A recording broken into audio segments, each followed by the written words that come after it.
इस वीडियो में हम लोग एमएस वर्ड में माइक्रोस यूज़ करना सीखेंगे। माइक्रोस ना बहुत बढ़िया चीज़ है। एक इस फीचर के थ्रू आप क्या कर सकते हो, आप कुछ पर्टिकुलर टास्क रिकॉर्ड करके उसको अपने डॉक्यूमेंट में बार बार अप्लाई कर सकते हो। तो क्या होता है, वो रिकॉर्ड हुआ मैक्रो आपके सॉफ्टवेयर में रहता है, आप उसको जब चाहो उसको आप वापस से शॉर्टकट की के जरिए उसको आप रिकॉल कर सकते हो। अब इसका मतलब क्या है समझा देता हूँ। जैसे आप देख पा रहे हो आपके सामने एक स्क्रीन पे एक टेबल रखी है। अभी ऑर्डर नाम की एक टेबल है, ठीक है, जिसमें ऑर्डर आईडी है, आइटम का नेम है, क्वांटिटी और अमाउंट है, ठीक है। बट मुझे अब ऐसी ही टेबल एक और बनानी है। अब मैं क्या करूंगा, बहुत से बार इस टेबल को सेलेक्ट करूंगा, कॉपी करूंगा, फिर मुझे इसी पेज में इसको एक बार और यूज करना है तो मैं कंट्रोल वी से इसको पेस्ट करूंगा। इसके साथ साथ अब मुझे इसमें से सारा जो डेटा है, डेटा भी मुझको क्या करना पड़ेगा, डिलीट करना पड़ेगा। अब मैं डेटा डिलीट करता हूँ तो टेबल डिलीट हो जाती है। ये जो कुछ प्रॉब्लम है, इनका सॉल्यूशन क्या है, आप मैक्रोस रिकॉर्ड कर सकते हो। जैसे आपको लगता है कि आप एक ऐसे डॉक्यूमेंट पे काम कर रहे हो जिसमें एक टाइप का जो टेबल है, एक डिजाइन जो है टेबल का, वो आपको बार बार यूज करना है, तो आप उस डिजाइन को एक बार बना के उसका मैक्रो रिकॉर्ड कर लो। कैसे करते हैं चलिए समझते हैं। चलिए मैं इसको बिल्कुल क्लीन करता हूँ। अब सबसे पहले मुझे मैक्रो रिकॉर्ड करना है, तो मैक्रो का जो ऑप्शन है वो कहाँ मिलेगा, वो ऑप्शन आपको मिलेगा व्यू में। कहाँ मिलेगा, व्यू। व्यू में आप लास्ट में आ जाइए मैक्रोस। इस मैक्रोस पे आप क्लिक करिए, यहाँ पर है व्यू मैक्रोस और रिकॉर्ड मैक्रोस। तो आपको एक नया मैक्रो रिकॉर्ड करना है, आपको रिकॉर्ड मैक्रो पे क्लिक करना है। आप यहाँ पर मैक्रो का नाम दे सकते हैं।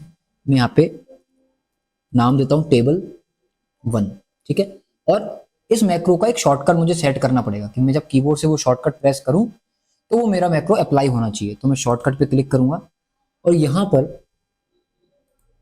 प्रेस एक शॉर्टकट ऑप्शन पे क्लिक करना है। तो अब मेरे को एक ऐसी शॉर्टकट यूज करनी है जो और कोई दूसरा काम नहीं कर रहा हो। जैसे कि कंट्रोल सी नहीं ले सकता मैं, क्यों, कंट्रोल सी क्या कर रहा है, कॉपी का काम कर रहा है।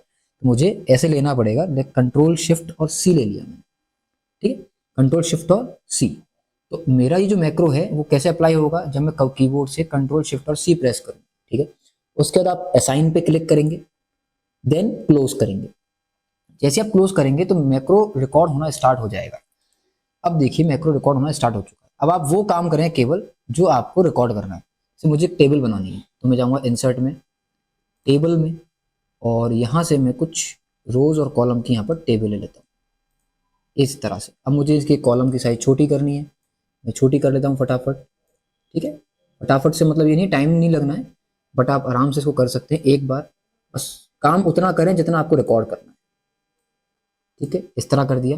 अब आपको पता है कि आपकी जो टेबल की हेडिंग है वो सेम होने वाली है, तो आप यहाँ पर हेडिंग लिख सकते हैं। मैंने ऑर्डर आईडी लिखा, आइटम, कंपनी, क्वांटिटी और अमाउंट, ठीक है। मेरे को ये टेबल बनानी है और अब मैं चाहता हूँ ये माइक्रो यहीं पर स्टॉप हो जाए। और मैं स्टॉप करने के लिए क्या करूँगा, वापस से व्यू में जाऊँगा, मैक्रोस पे जाऊँगा और यहाँ पे वही बटन है स्टॉप माइक्रो। तो स्टॉप रिकॉर्डिंग पे मैं क्लिक कर दूंगा। अभी मेरा जो मैक्रो है वो रिकॉर्ड हो चुका है, ठीक है। अब कैसे पता चलेगा कि मेरा मैक्रो काम कर रहा है नहीं कर रहा है, तो मैं देखो इसको हटा देता हूँ। अब मैं मैक्रो की क्या शॉर्टकट सेट करके आया था, कंट्रोल शिफ्ट और सी। मैं कीबोर्ड से कंट्रोल शिफ्ट और सी जैसी प्रेस करूंगा तो आप देखोगे वो टेबल एज इट इज मेरे सामने आ गई कुछ ही सेकंड में। तो ये मैक्रो का एक बेनिफिट है। और आप जब एक एडवांस और प्रो लेवल के डॉक्यूमेंट क्रिएटर बनेंगे तो आपको वहां पर मैक्रो बहुत हेल्प करेगा। अगेन आपको फिर कुछ टाइम आपने काम किया,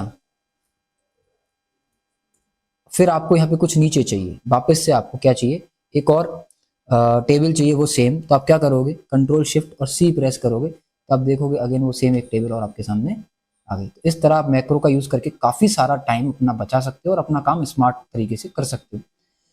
इस वीडियो के लिए इतना ही, फिर मिलते हैं नेक्स्ट वीडियो में। Thank you so much.